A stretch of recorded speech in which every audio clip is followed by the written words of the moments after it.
ओम शांति।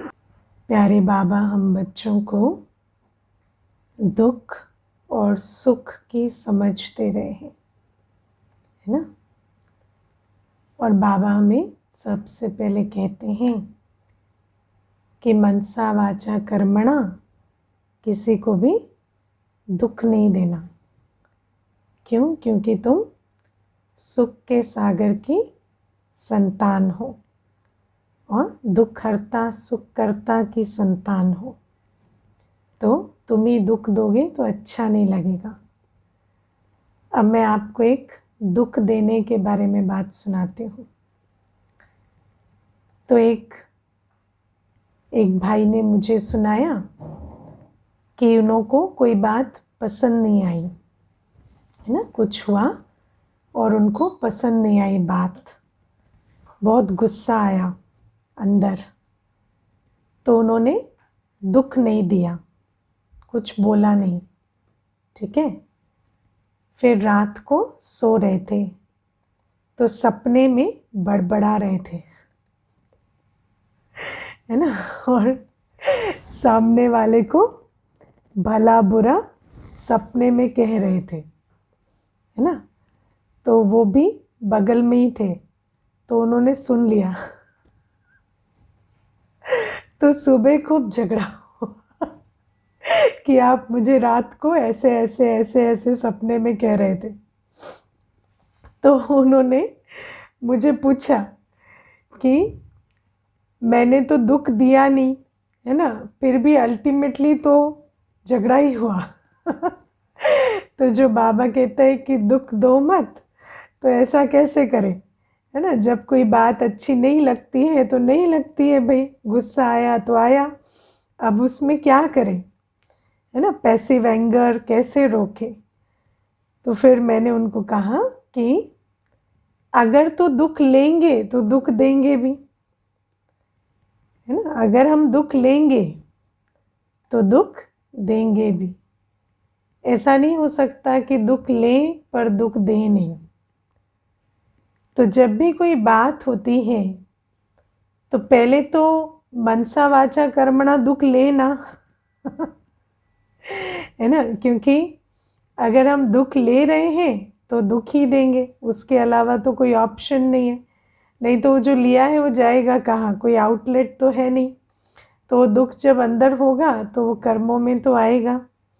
अब वो दुख ना लेने के लिए क्या करना है, तो बाबा ने जो हमें विधि समझाई है कि हर आत्मा अपने संस्कारों से मजबूर है और आप उनके संस्कारों का बोझ मत उठाओ, है ना।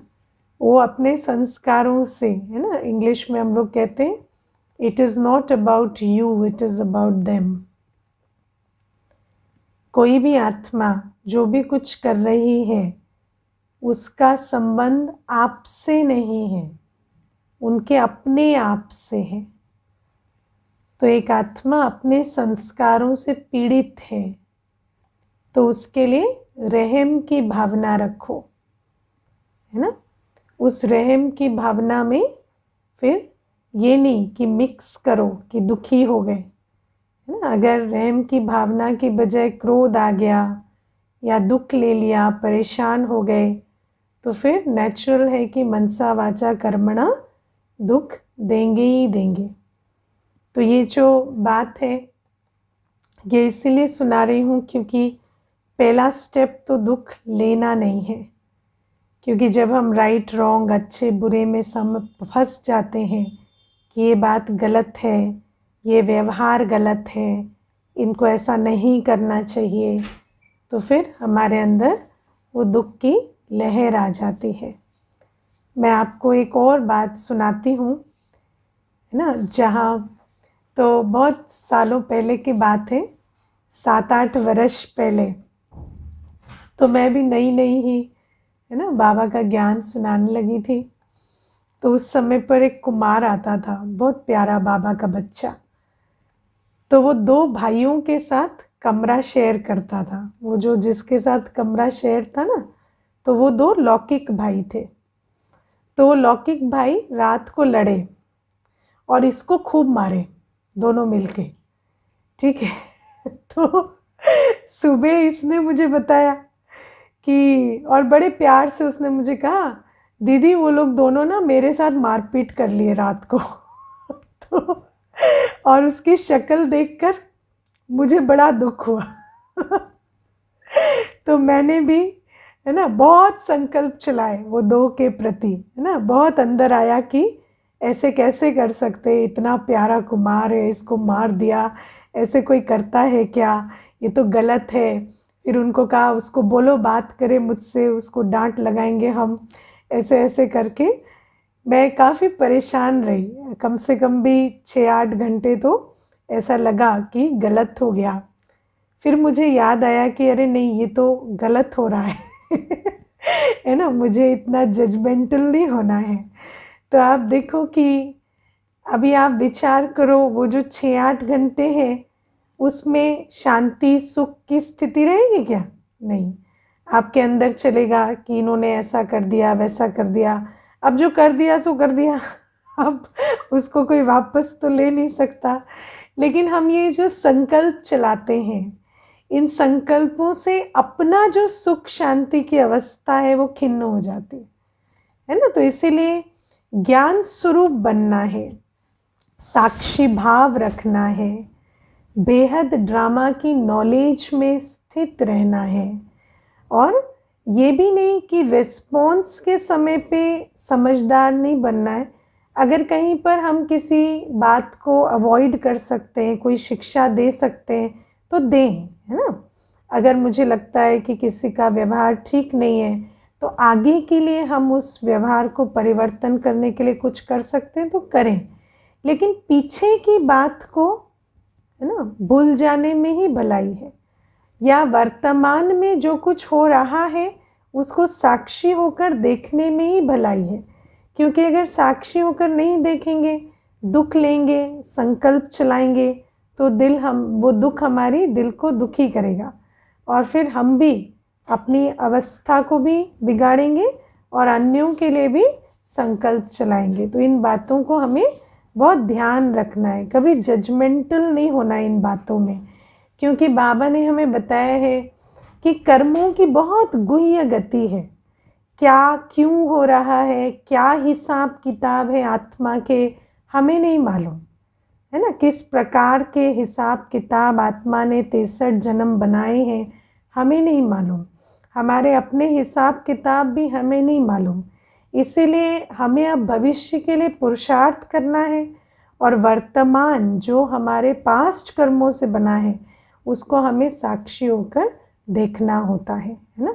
और वर्तमान में फिर साक्षी होकर देखने के साथ साथ श्रीमत के आधार से कर्म करके भविष्य की फाउंडेशन को भी मजबूत बनाना होता है। तो ये है पहला कि मनसा वाचा कर्मणा दुख नहीं देने का एक बहुत सिंपल अंडरस्टैंडिंग सबसे पहले, है ना, कि हमें दुख लेना नहीं है तो दुख देंगे नहीं। ठीक है, पहली बात, हम दुख ले नहीं। दूसरी बात, आज जो बाबा हमें कहते हैं कि सर्व को सुख दो, है ना, तो सुख कैसे दें उसको भी हम आज थोड़ा समझेंगे। क्योंकि ज़्यादातर हमें जब कोई पूछते हैं, जैसे मैंने अभी भी थोड़ी देर पहले क्लास थी तो पूछा कि आप किसी को सुख कैसे देते हैं, तो व्यक्ति यही समझता है जो उनको पसंद है वो कर देना सुख देना है, जिस बात से वो खुश हो जाए। लेकिन हम इस बात को आज समझेंगे कि पतितों की दुनिया में किसी भी आत्मा को उसके विकार की पूर्ति होती है तो खुश हो जाता है ना। शराबी को शराब पिला दो, है ना, विकारी को विकार दे दो, लोभी को पैसे दे दो, है ना, मोह वाले को खूब एक्सेप्टेंस एप्रिसिएशन दे दो तो खुश हो जाएगा, दे अभिमान वाले को बहुत प्रशंसा कर दो तो खुश हो जाएगा। लेकिन विकारों की पूर्ति से अल्पकाल का सुख तो मिलता है, लेकिन सदा काल की एडिक्शन होती है। विकारों की पूर्ति से अल्पकाल का सुख तो मिलता है ना। जैसे कंफर्ट है, तो आप किसी को आज कंफर्ट देते हैं उसको आज तो अच्छा लगता है, लेकिन वो जो संस्कार बन रहा है उससे, क्योंकि देखो ड्रामा तो परिवर्तनशील है, वो भी नित्य परिवर्तनशील। तो ड्रामा में आप सदा किसी को उसके काम क्रोध लोभ मोह अहंकार की पूर्ति हो, वो गारंटी तो दे नहीं सकते।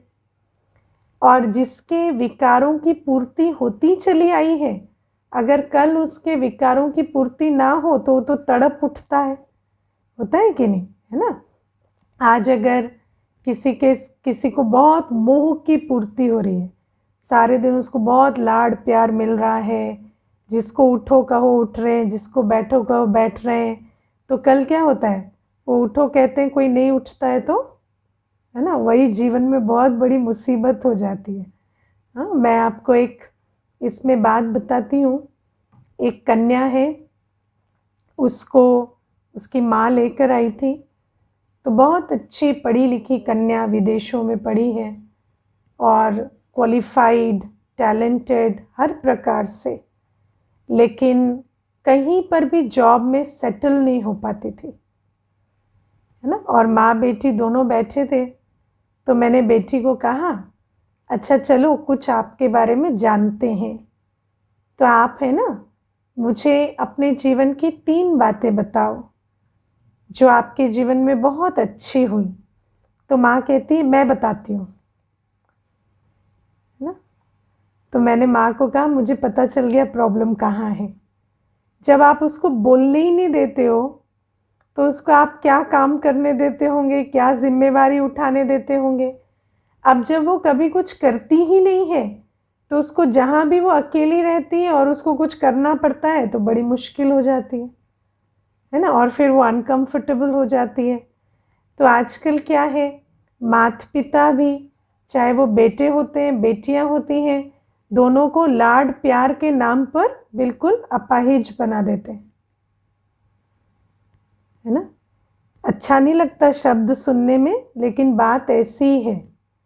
उठकर एक स्विच बंद नहीं होता, एक गिलास पानी नहीं आता, किसी की 2 बातें नहीं सुन सकते, किसी के साथ चल नहीं सकते, तो ये क्या है कि आत्मा बिल्कुल जैसे, है ना, उसके अंदर की शक्ति पूरी खत्म हो चुकी है। तो बाबा हमें कहते हैं कि ये जो हम समझते हैं ना हम लाड प्यार कर रहे हैं, वो लाड प्यार नहीं है, वो आत्मा को हम बीमार बना रहे हैं।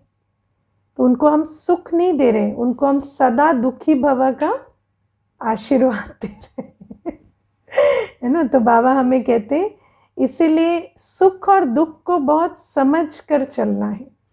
किसी के विकारों की पूर्ति करना, किसी को बहुत मोह में बांध कर रखना, किसी को सुख के नाम पर उसको सारी सुविधाएं फ्री में देते चले जाना, कोई डिसिप्लिन नहीं सिखाना, कोई अपना ध्यान रखने की कला नहीं सिखाना, कोई कर्म करना ना सिखाना, ये सुख देना नहीं है। तो बाबा हमें कहते हैं ये सुख नहीं है। तो सुख देना जो होता है वो क्या होता है, तो बाबा हमें कहते हैं जैसे आज बाबा ने कहा ना मैं दुख हरता सुख करता हूँ, तो तुम भी दुख हरकर सुख दो जैसे मैं देता हूँ। आज बाबा ने बहुत सुंदर बात हमें कही मुरली में। बाबा ने कहा एक एक अक्षर मुख से ऐसा निकले जो मनुष्य को हीरे जैसा बना दे। बाप भी हमको ज्ञान सुनाते हैं जिसको धारण करते करते हम हीरे जैसा बन जाते हैं। तो सुख देना मतलब आत्मा को 4 बातों का ज्ञान स्वरूप बनाना, 4 बातों का ज्ञान स्वरूप बनाना। पहला, मैं कौन। दूसरा, मैं किसकी। तीसरा, मैं कहाँ से आई हूँ। और चौथा, मेरा लक्ष्य क्या है। ये 4 बातों का ज्ञान स्वरूप आत्मा को बनाना ही सुख देना है, क्योंकि आत्मा अपनी सत्यता में बहुत सुख स्वरूप, बहुत शक्तिशाली है, लेकिन क्योंकि वो सत्यता से दूर हो गई है इसीलिए दुखी है। तो आत्मा को पुनः उस सत्यता में स्थित करना, मैं कौन, तो अपने निजी गुणों, निजी संस्कारों में पुनः आत्मा को स्थित करना। मैं किसकी? मैं सर्वशक्तिवान की संतान हूँ, इस बात की आत्मा को स्मृति दिलाना और आत्मा को उसके परमानेंट घर की याद दिलाना, है ना, कि यहाँ सब कुछ टेम्पररी है, इसको इतना सीरियसली नहीं लेना है। और आपका जो परमानेंट घर है वो आपका वेट कर रहा है, आप वहाँ आराम से जा सकते हैं, वो हमेशा रहता है, अविनाशी घर है। और आत्मा को अपने लक्ष्य की याद दिलाना कि जीवन की विभिन्न परिस्थितियों के बीच हमारा लक्ष्य है कि हमारे कर्म श्रेष्ठ बने, संस्कार श्रेष्ठ बने। जब आत्मा इस कर्म और संस्कार श्रेष्ठ बनाने के लक्ष्य में स्थित रहेगी तो मान अपमान, हानि लाभ, निंदा स्तुति, जय पराजय के चक्कर में नहीं पड़ेगी, है ना। तो बाबा कहते हैं, इसको कहते हैं सुख देना। जैसे बाबा हमें सुख दे रहे हैं ना, ऐसे आत्मा को सुख देना है। और आत्मा के लिए हम जिम्मेवारी ले लें, हम उसके सारे काम कर दें, वो सुख देना नहीं है। लेकिन आत्मा को स्मृति से शक्ति दिलाकर श्रेष्ठ कर्म करने की प्रेरणा देना, ये होता है सुख देना। तो अब आप विचार करो, आप बच्चों को सुख दे रहे हो, आसपास आत्माओं को सुख दे रहे हो, हाँ, या क्या बना रहे हो? उनको डिपेंडेंट बना रहे हो या उनको सचमुच ये 4 बातें समझाकर अपनी जिम्मेवारी लेना सिखा रहे हो? क्योंकि देखो, बाबा ने हमें, अब तो बाबा मिल गया, लेकिन भक्ति में भी जब गीता पढ़ते थे तो ये समझते थे कि भगवान कहते हैं कि मैं तुम्हारे लिए लड़ूंगा नहीं, है ना, मैं तुम्हें दिशा दूंगा, मैं लड़ूंगा नहीं। तो आप सोचो, जब भगवान कहता है कि मैं तुम्हें रास्ता बताऊंगा, लड़ूंगा नहीं, तो मनुष्य की क्या ऐसी सामर्थ्य है कि वो कहता है कि आपके जीवन की लड़ाई हम लड़ लेंगे, है ना। तो बाबा कहते हैं, क्या हम भगवान से भी ज़्यादा शक्तिशाली हैं?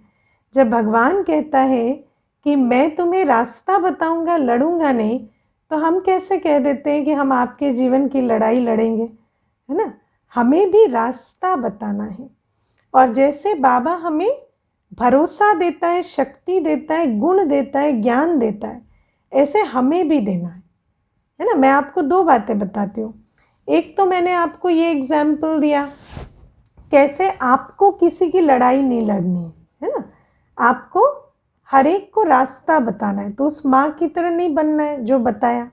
दूसरा, मैं आपको एक और एग्जाम्पल देती हूँ जहाँ पर आप किसी को आगे बढ़ने की प्रेरणा तो दे रहे हो, लेकिन उसको स्नेह, सहयोग, ज्ञान, शक्ति नहीं दे रहे, है ना। तो उससे भी क्या होता है, जैसे मैं एक कन्या की बात बताती हूँ, उसके परिवार वाले बहुत धनवान हैं, बहुत अच्छा पैसा है, लेकिन उस कन्या को बहुत एंग्जाइटी है, पढ़ती भी अच्छा है, नौकरी भी लग जाएगी मालूम है, लेकिन उस कन्या को बहुत एंग्जाइटी है।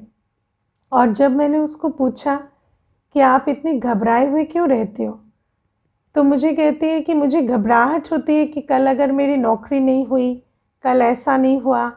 तो मैंने कहा, आपके घर में कोई कमी तो है नहीं, तो फिर ये घबराहट का कोई ख़ास कारण? तो मुझे कहती है, पिताजी शुरू से कहते थे जो भी कुछ है मेरा कमाया हुआ है, तुम्हारा नहीं है। तो मुझे हमेशा घबराहट रहती है कि पिताजी का कमाया हुआ तो मेरा नहीं है और मेरा तो कुछ होना चाहिए। तो आप देखो, ये 2 एक्सट्रीम है ना। एक तरफ आप कहते हो कमाने की ज़रूरत नहीं, हम सारा करेंगे, दूसरी तरफ किसी को प्रेरणा भी दे रहे हैं कि कमाओ, लेकिन इस प्रकार से कि ऐसा लग रहा है आत्मा को मेरा कोई है ही नहीं, है ना, मेरा कोई स्नेह सहयोग देने वाला ही नहीं है। तो आप देखो, बाबा की तरह हमें हर आत्मा को कर्मों के लिए भी प्रेरित करना है और ये भी हिम्मत बंधानी है कि हम आपके लिए हैं, रास्ता बताने के लिए, सपोर्ट करने के लिए, स्नेह देने के लिए। क्योंकि अगर दोनों में से एक भी बैलेंस गड़बड़ होता है ना, जैसे बाबा शक्ति का सागर है, ज्ञान का सागर है, लेकिन स्नेह का भी सागर है। तो आत्मा को दोनों चाहिए। अगर हम सपोर्ट नहीं देते, सिर्फ स्ट्रक्चर देते हैं, डिसिप्लिन सिखाते हैं, तो भी आत्मा के अंदर बहुत डर बैठ जाएगा, घबराहट होगी। और अगर हम बहुत सपोर्ट देते हैं लेकिन स्ट्रक्चर नहीं देते, कोई डिसिप्लिन नहीं सिखाते, राह नहीं बताते, तो उसमें भी आत्मा जो है वो अपनी जिम्मेवारियों से चूक जाती है। तो बाबा कहते हैं जैसे मैं तुम्हें एक बैलेंस का, है ना, स्नेह शक्ति का, गाइडेंस का बैलेंस देता हूँ, ऐसे तुम्हें भी हर आत्मा को सुख देना है ना। हर आत्मा को हिम्मत भी देनी है, उसको रास्ता भी बताना है, स्नेह भी देना है, और उसको थोड़ी सहयोग की भावना भी रखनी है कि मैं तुम्हारे साथ खड़ा हूँ, है ना। और सबसे इजी तरीका है कि जल्दी से जल्दी उसको बाबा का बना दो, तो डायरेक्टली ये सब कुछ बाबा से ही ले ले आपके लिए भी उसको डिपेंडेंट ना होना पड़े, तो ये तो और भी अच्छी बात है। तो ये है सुख देने की विधि। समझ आई सुख देने की विधि क्या है।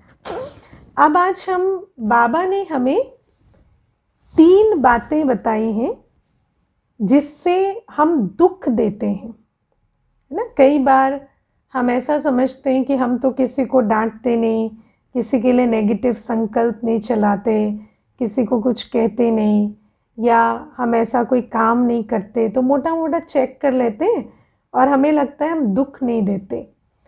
लेकिन बाबा हमें कहते हैं 3 बातें हैं जिससे आत्माएं एक दूसरे को दुख देती हैं। उन 3 बातों को आज हम डिटेल में समझेंगे आज की मुरली के हिसाब से, ठीक है। पहली बात, किसी को भक्ति में फंसाना, ये दुख देना है, ठीक है। दूसरी बात, किसी आत्मा को पतित बनने की राह दिखाना, ये दुख देना है। और तीसरी बात, किसी आत्मा को देहाभिमान में फंसाना, ये दुख देना है। ओके, अब हम इन 3 बातों को समझेंगे। किसी को देहाभिमान में फंसाना, ये कर्म हम सब करते हैं है ना। कैसे करते हैं? जैसे ही बच्चा पैदा हुआ, ये लड़की है, ये लड़का है, ये तो लाइट वेट है, इसका तो वज़न ठीक है, ये तो भारी है ना। इसके अंदर तो, ये तो 6 महीने में बोलने लगा था, ये तो अभी 1 साल तक कुछ नहीं बोलता, इसकी तो ये लेट ग्रोथ है, वो अर्ली ग्रोथ है, ऐसे करते ही रहते हैं। तो हम ये जो सूक्ष्म मैसेजिंग देते हैं ना आत्मा को, कि तुम ठीक हो, ठीक नहीं हो, है ना, फास्ट हो, स्लो हो, अच्छे हो, बुरे हो, राइट डेवलपमेंट में हो, नहीं हो। आपको पता है शरीर तो परिवर्तन हो जाता है, बाकी सारी चीज़ें परिवर्तन हो जाती है, लेकिन ये मैसेजिंग परमानेंट हो जाती है ना। आत्मा को मैसेज मिला, तुम सुंदर नहीं हो, है ना। बच्चे को भी देख के बोल देते हैं ना, ये तो काला है, ये तो ऐसा हुआ है, बच्चे को भी देख के कहते, फिर कहेंगे नहीं नहीं बच्चे को कहना नहीं चाहिए, कह देते, सोच लेते, फिर कहते कहना नहीं चाहिए तो ये जो मैसेजिंग हम देते हैं ना, ये मैसेजिंग उनकी परमानेंट मैसेजिंग बन जाती है ना। ये लड़की है, ये दुर्भाग्य की निशानी है, ये लड़का है, ये सौभाग्य की निशानी है। तो ये सारी मैसेजिंग वाइब्रेशन के रूप में, शब्दों के रूप में, थॉट्स के रूप में, ये मैसेजिंग आत्माओं को मिलती रहती और वो उनकी परमानेंट प्रोग्रामिंग बन जाती। उसके बाद वो आत्मा कितनी गुणवान, धनवान, चरित्रवान बन जाए, लेकिन उसके अंदर वो जो अपने बारे में सोचती है वो वैसा का वैसा ही रहता है ना। ऑफ कोर्स जब तक बाबा मिलता है तब तक, है ना, लेकिन तब तक उस प्रोग्रामिंग को बदल नहीं सकते ना। अगर मैं आपको एक बहुत इंटरेस्टिंग बात बताती हूँ, मेरी एक फ्रेंड है, उसके ट्विन्स हैं, एक लड़का और एक लड़की। तो उसकी दादी उसको कहती है लड़के को कि तेरे साथ ये फ्री है, दोनों इकट्ठे हुए ना, तो भगवान ने तुझे भेजा और ये +1 में आई है ना। और उसको ट्रीट भी +1 की तरह ही करती है। खाना खिलाएगी ना तो बेटे को खिला देगी, फिर जब थाली में बचेगा तो बोलेगी आ तू भी खा ले, तू भी क्या याद करेगी, तू भी खा ले, तो उसको भी बुलाती है, खिलाती है। अब आप देखो, जब ऑब्जेक्शन किया जाता है ना, जैसे कहती है उसकी माँ कि ऐसे क्यों करते हो, तो कहती मैं कोई ऐसे थोड़ी कहती हूँ, दोनों मेरे ही हैं, है ना, मैं तो ऐसे ही मजाक में कहती हूँ। लेकिन ये बातें समझ नहीं आती कि ये पूरी प्रोग्रामिंग बन जाती। और अब धीरे धीरे देखने में भी आ रहा है कि जो लड़की है वो बहुत शांत और सहमी हुई है और लड़का बड़ा उग्र है। तो बाबा कहते हैं कि ये जो हम बचपन से, है ना, तुम छोटे हो, तुम बड़े हो, तुम ठीक हो, तुम ठीक नहीं हो, ये सारी मैसेजिंग जो करते हैं, ये आत्मा को परमानेंट अंदर डैमेज कर देती है। मैं आपको एक क्लास की बात बताती हूँ। एक क्लास में एक ऐसे ही बॉडी कॉन्शियसनेस के ऊपर क्लास थी, तो एक भाई मुझे लिखता है मुझे अनम्यूट करो प्लीज़, मुझे कुछ कहना है। तो मैंने उसका अनम्यूट किया, तो मुझे कहता है कि मैं 4 भाइयों में सबसे छोटा हूँ, तो मुझे बचपन से ना मैं कुछ भी बोलने लगूँ ना तो मुझे कहते थे तू चुप रह, तू तो छोटा है, तू चुप रह, तू तो छोटा है। तो अभी भी क्या है ना, जब मैं ऑफिस में कुछ बोलने लगता हूँ तो मुझे अपने आप सुनाई देता है तू तू तू चुप रह, तू तो छोटा है। तो मैं कुछ भी कहीं भी नहीं बोल सकता, और मुझे ऐसा लगता है कि शायद मैं जो बोलूँगा उससे दूसरे जो बोलेंगे वो बेटर ही होगा, तो मैं अपने आप ही चुप हो जाता हूँ। और मुझे कहते हैं कि कोई गोली नहीं है जिससे मैं इस चीज़ को ओवरकम करूँ। तो ये जो सारी जो हम बॉडी कॉन्शियस अप्रोच से आत्मा के अंदर ये बातें पक्की कर देते हैं ना, inferior, superior, less than, greater than, तुम ठीक हो, तुम गलत हो, है ना, तो तुम एक्यूरेट हो या तुम ठीक पैदा नहीं हुए हो।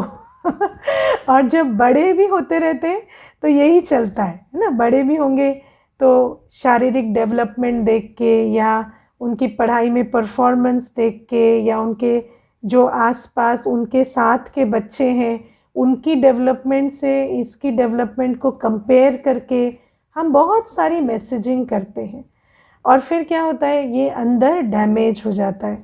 और इसके बाद बाबा को क्या करना पड़ता है, 100 साल लगाने पड़ते हैं उसको ठीक करने के लिए, है ना, मैं आत्मा हूँ, मैं आत्मा हूँ, कितना रटाना पड़ता है, तब जाकर थोड़ा बहुत बुद्धि में बैठता है कि जो भी हमें सिखाया पढ़ाया गया उसमें कहीं गड़बड़ थी।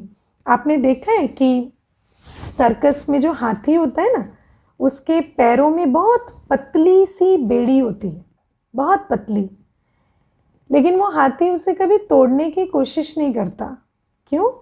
क्योंकि जब वो छोटा होता है तो उसके पैरों में बहुत मोटी मोटी बेड़ियां डाल देते हैं और वो उसको बहुत कोशिश करता है तोड़ने की, लेकिन वो कभी टूटती नहीं। तो जब वो बड़ा हो जाता है उसके बुद्धि में फिट हो जाएगा ये टूटेंगी नहीं, और इसीलिए वो कभी कोशिश नहीं करता। तो ये जो आत्मा की लिमिट सेट हो जाती है ना, मैं इससे ज़्यादा परफॉर्म नहीं कर सकता, मुझे इससे ज़्यादा बोलना अलाउड नहीं है, इससे ज़्यादा मुझे एम्बिशन रखना अलाउड नहीं है, यही मेरी लिमिट है ना, इससे ज़्यादा धनवान, शक्तिशाली या कुछ भी बनने की मुझे कोशिश नहीं करनी चाहिए। तो वो जो लिमिट आत्मा के अंदर सेट हो गई है, उस लिमिट को आत्मा बाद में कभी क्रॉस करने की कोशिश नहीं करती, वो अपनी हैसियत, अपना ओहदा वहीं तक रखती है ना। तो ये जो दुख का कारण बनता है, ये बीज हम सब बोते हैं अपनी दृष्टि से, अपने हर तरीके से। अगर कोई कम एजुकेटेड है ना, या किसी एक फलाने वर्ग से है और उस आत्मा के अंदर गुण शक्तियाँ हैं, तो हम लोग उसके गुण शक्तियों को रिकग्नाइज नहीं करते, है ना। इसमें बहुत सारे class barrier, caste barrier, education के बैरियर बहुत सारे डाल देते हैं हम। अगर आप इतने एजुकेटेड नहीं हो तो आप ये एम्बिशन नहीं रख सकते, आप अगर इस क्लास या इस कास्ट के हो तो आप अपना क्लास या कास्ट चेंज करने की कोशिश मत करो, है ना। ये बाबा ही कहता है शूद्र से ब्राह्मण बन जाओ, और कहीं नहीं होता है ना। तो बाबा हमें कहते हैं ऐसी बहुत सारी बातें हैं जो हमारे अंदर, और ये हम ही करते हैं, कोई बाहर से थोड़ी आता है हम ही समाज में ये सारी चीज़ें करते हैं। तो बाबा हमें कहते हैं ये दुख देना होता है, और ये वो दुख देना है जिसको आप कितना भी चाहें बाद में बदलना बहुत मुश्किल होता है। इसलिए बी वेरी केयरफुल।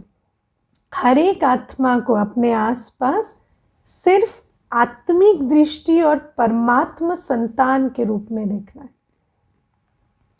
ये परमात्मा संतान है ना। इनके संकल्प से सृष्टि बनती है, जो चाहे कर सकते हैं, और हर आत्मा को वो मैसेज भी देना है ना। और सबसे ज़्यादा उनको अपनी रूहानी काबिलियत समझानी है कि आप अपने अंदर सुख, शांति, शक्ति की रचना जो है वो बाबा की याद से कर सकते हैं।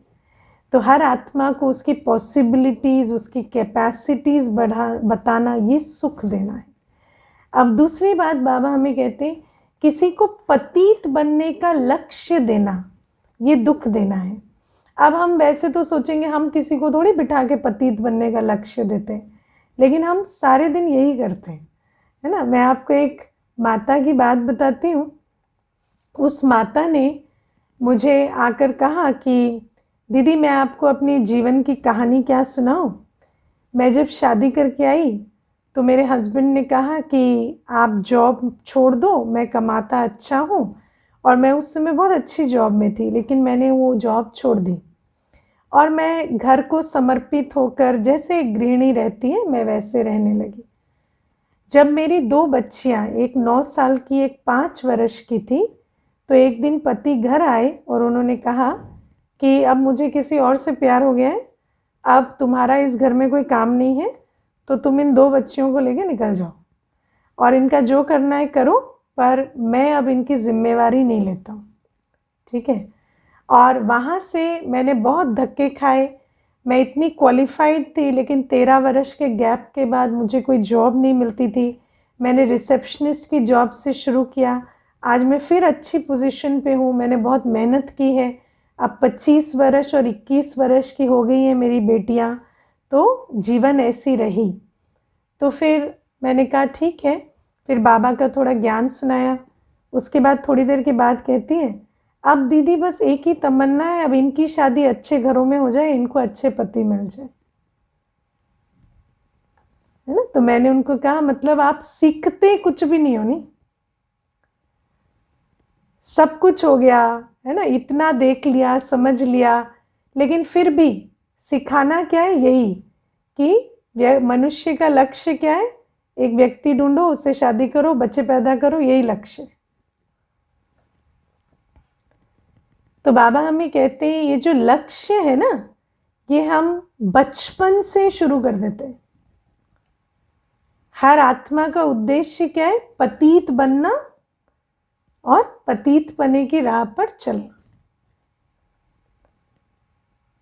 तो बाबा कहते हैं ये जो पतित पने की राह है, ये किसी को दिखाना। और आपको पता है ये जो सूक्ष्म में हम आत्माओं को ये संस्कार डालते हैं, ये कितना दुख देते हैं। हर व्यक्ति एक सक्सेसफुल मैरिज के इल्यूजन के पीछे भाग रहा है, भाग रहा है कि नहीं। हाँ, ऐसा पार्टनर मिल जाए जो टैलेंटेड भी हो, धनवान भी हो, सुख भी दे, बात भी माने, काम भी करे और उसके पीछे सारी दुनिया दुखी।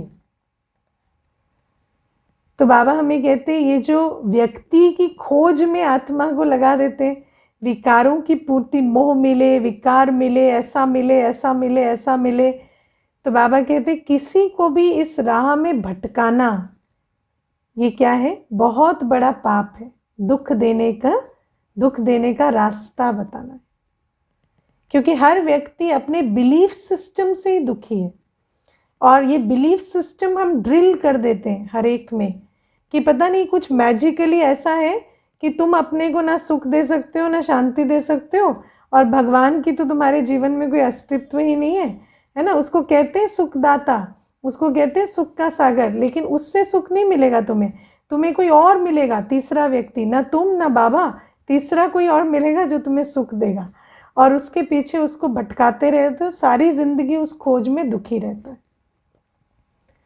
तो बाबा कहते हैं ये जो बाबा से दूर और आत्माओं की खोज में भटकाना है किसी को, ये दुख देने की विधि है।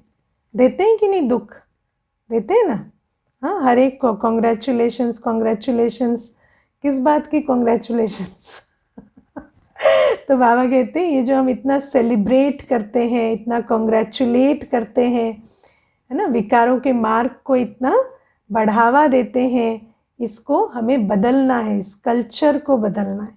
हर आत्मा को जन्मते ही समझाना है तुम परमात्मा संतान हो, तुम यहाँ पर अपने श्रेष्ठ कर्तव्य के लिए जन्म लिए हो, तुम अपने आप में बाप के साथ संपूर्ण हो, है ना। अगर तुम्हें कोई संपूर्ण बना सकता है तो बाबा बना सकता है। ये बातें समझानी है। अब तीसरी बात जो बाबा कहते हैं, भक्ति में फंसाना, किसी को दुखी करना है ना। व्यक्ति क्या कहता है, आपके जीवन में विघ्न है ना, वास्तु ठीक करा लो। आपके जीवन में विघ्न है ना, जाओ किसी ज्योतिष से, है ना, पत्थर ले आओ, हवन करा दो, ये करा दो, वो करा दो। या आप यहाँ चढ़ावा चढ़ाओ, उस मंदिर में जाओ, ऐसा करो तो आपकी जीवन बदल जाएगी। तो बाबा कहते हैं जो जीवन मेरे कर्मों से बदलने वाली है, उसको कहाँ फंसा देते हैं कि ये करने से बदलेगी, वो करने से बदलेगी। तो बाबा कहते हैं व्यक्ति उसी के पीछे ही लगा रहता है। मैं आपको एक बात बताती हूँ। एक क्लास में करा रही थी, तो उस क्लास में बाबा का परिचय दे रही थी, तो नई आत्माएं बैठे थे। तो एक भाई थे, वो ना ऐसे ही शुरू हो गए कि पीछे बैठे थे, ऐसे ही वो शुरू हो गए कि इस फलाने मंदिर में ना बहुत सिद्धि है, वहाँ जाके धागा बांधने से और मन्नतें पूरी हो जाती हैं। सारी क्लास मुड़ के उसको सुनने लगी, कौन से वार में धागा बांधते हैं, कैसे जाना होता है, मंदिर में क्या विधि है, धागा कब खोलना है, सारा ज्ञान वहाँ पे एक्सचेंज हो गया 5 मिनट में, है ना। तो मनुष्य को भक्ति की इतनी लत होती है कि ये तो जो विधि बता रहे हैं बड़ी लंबी चौड़ी है, अभी कौन इतना मैं आत्मा हूँ करेगा, है ना। वहाँ धागा बांधाते हैं, वो इजी लग रहा है। लेकिन आप सोचो, जहाँ कुछ होना नहीं है वहाँ भटकने की, एक तो इतने जन्म भटके, और अभी भी अगर वहाँ भटका रहे हैं तो ये कितना बड़ा दुख का रास्ता है। 63 जन्म दुखी हुए भक्ति कर करके। कई ऐसे होते हैं, हमारे संबंध ठीक नहीं है तो वास्तु बदलवा रहे। अरे संबंध व्यवहार से ठीक होंगे या आपके बाथरूम बेडरूम का डायरेक्शन चेंज करने से संबंध ठीक होंगे? लेकिन मनुष्य समझता है इन बातों से संबंध ठीक होंगे। तो भक्ति में इतना दुख है क्योंकि भटकते ही रहते हैं, अपनी शक्ति परमात्मा शक्ति को नहीं पहचानेंगे और तत्वों को समझेंगे कि उनसे हमें शक्ति मिलेगी, दिशा मिलेगी, भाग्य बदलेगा, तो भटकते ही रहेंगे। मैं आपको एक भाई की बात बताती हूँ। तो मुझे कहता है कि मुझे जब भी कोई चीज़ चाहिए होती है ना, मैं पुरी के मंदिर में जाके मांगता हूँ तो मुझे मिल जाती है। तो मैंने कहा फिर ये वाला प्रोजेक्ट तो तेरा हुआ नहीं, तो इसमें क्या हो गया? तो पुरी नहीं गया? बोले नहीं, तब ना लॉकडाउन था, जा नहीं पाया। तो लॉकडाउन के कारण, तो मैंने कहा अब मानो 5-6 साल लॉकडाउन हो गया तो फिर तो तेरे कोई प्रोजेक्ट नहीं होने वाला है, पूरी जा नहीं सकेगा, ये तो बड़ी मुसीबत है ना। तो ये जो बातें हैं कि हम यहाँ जाएंगे तभी जाकर हमें सिद्धि मिलेगी। अब बाबा कहते सोचो, बाबा कहाँ है? बाबा तुम्हारे साथ है, तुम आत्मा हो। तुम जैसे ही बाबा को याद करोगे तुम आत्मा अपनी शक्ति स्वरूप में स्थित हो जाओगे और शक्ति स्वरूप आत्मा के हर संकल्प सिद्ध होंगे। लेकिन उस प्रोसेस को हम इतना लंबा कर देते हैं भक्ति के चक्कर में, है ना। जो काम एक संकल्प से होता उसको हम कितनी भटके हुए गलियों में जाके गुम हो जाते हैं। तो बाबा कहते हैं इस बात में भी किसी को फंसाना नहीं है, तो ये भी ध्यान रखना है। तो 3 बातें समझी, भक्ति में, पतित पने में और देहाभिमान में आत्मा को नहीं फंसाना है। और जो फंसे हुए हैं उनको भक्ति से निकालकर डायरेक्ट बाबा से जोड़ना कि तुम भगत नहीं हो, तुम बच्चे हो, वर्षे का अधिकार है तुम्हें।